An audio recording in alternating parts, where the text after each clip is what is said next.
I was guarding an office one night. My duties were minimal. Just to make sure no outsiders got into the building.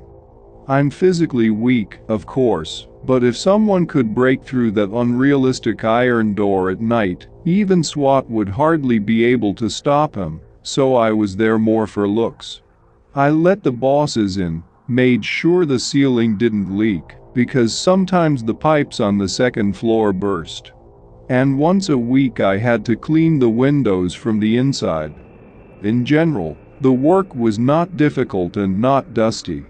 In the office were computers with all sorts of simple toys, such as Heroes of Sword and Magic Third, and I do not need more.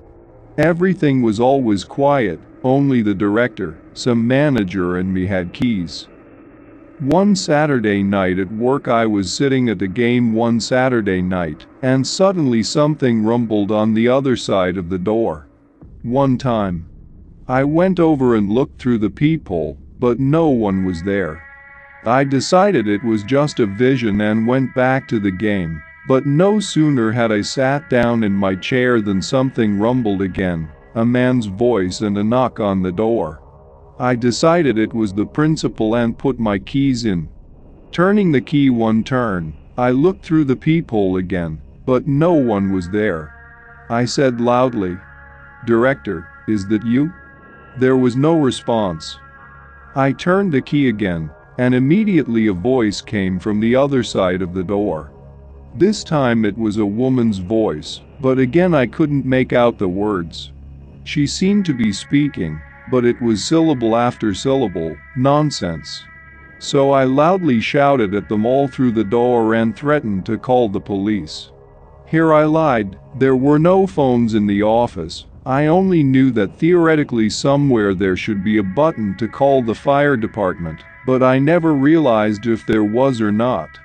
A second after that, the woman's voice went silent, and there was a quiet knock on the window. I pulled the blinds open and froze in place. Then my legs gave out and I sat on the floor. There was a man, or maybe not a man, hanging from the bars. Everything about him was completely unnatural. It was as if someone who had only seen people in movies had made a humanoid suit and put it on. I couldn't even tell what sex he was. And as soon as he saw me, he spoke. First in a woman's voice, then, alternating syllables, in a man's, then, as if the voice came from several sources, with some creaks and rustles. God, his facial expressions were completely inhuman, too. He was simultaneously moving every muscle in his face in every possible direction. He was beating his hands and feet on the glass, climbing upward. I could see him perfectly well, and he hung like that for a very long time, probably a minute, and there was nothing I could do. I just sat on the floor, frozen, and stared at the monster. After about a minute, there was a sudden relief.